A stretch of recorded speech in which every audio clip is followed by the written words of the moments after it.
How to reduce marketing costs? Well, it's kind of strange to be a consultant in marketing and say you should be reducing marketing costs, but you should. Marketing costs are very expensive, and not only they're expensive, but they can be costing you a lot of money and not being effective. You know that marketing is effective as you're starting to spend less on marketing because your business is becoming more efficient because you have consumers doing the marketing for you. So word of mouth is the number one way to reduce marketing costs, but you don't achieve this from the beginning. That's the ultimate objectives, getting people to do the marketing for you. You want also to have very clear goals and monitor what you spend, what you do in order to get to your goals and make sure that you're more efficient. You may be using brokers. So the brokers are people that have very good network and maybe they have better network than you. So they can get for you to know the right people much faster. And they cost some money, but they will save you a lot of time. And so maybe it will cost you more time to build the marketing than to pay someone to do a certain connection.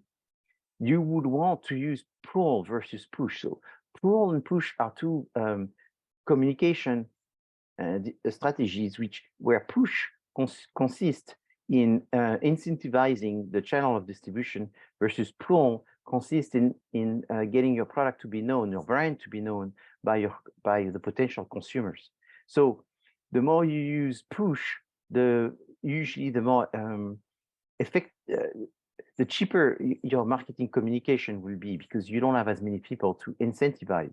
I mean, if you have 100 wholesalers in California, I mean, it's not possible to have 100 wholesalers in California. In fact, if you have 100 in America, that's a big number. And so therefore you have to incentivize 100 people and you can cover the whole United States because they are the wholesalers, they are the B2B. So incentivizing your B2B is often cheaper than incentivizing your B2C. But the problem is it's incentivizing your B2C is building your brand, and therefore your brand is attracting more of the businesses to want to carry your product because they want to serve their customers, which is the consumers. So there's pros and cons in both ways, but the push strategy is mostly for small businesses is much more efficient. Brand equity is very important, is understanding that you will be succeeded the more you have built the brand. So just building products is not enough. You need to build brands. Just selling is not enough. You also want to think about what you're doing is helping the sales. Great, but is it helping the brand?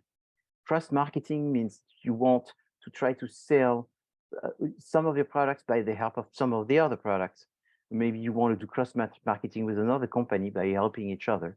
So you go to a trade show and you share the space with another brand. Concentrated targeting strategies. So it's the idea that if you are differentiated, means that you're selling one product to a specific target. That's the most effective in terms of building satisfaction, higher satisfaction, because you're very specific, you're very customized. However, it's very expensive in terms of marketing because you may have to have many different products and therefore much more marketing expenses. Concentrated targeting strategy, or the method of using concentrated targeting, is the fact that you have multiple targets together. It's not as effective for the building a higher satisfaction, but it's really good because you're saving by covering more targets with one product. Making a cheaper product. So maybe you want to have higher, more expensive products with a less sales volume, but a higher profit. You want to have maybe low market products which require no marketing, but you may be using still your channel of distribution that costed you a lot of money to get. No, you're not spending money, but you are giving incentive for the trade to carry your product in the channel of distribution with those incentives, but you're using the incentive for the other brand. So again, that's a sort of cross marketing across channels by having multiple products with different margins. Having less products as well is very important because the more products you have, the more expenses you will have in marketing. So it's a question of parsimony. How many is too many products? How many can we support? Which one are the most profitable? Which one are growing the fastest? Which one do we have the highest market share? That's very much related to the BCG matrix.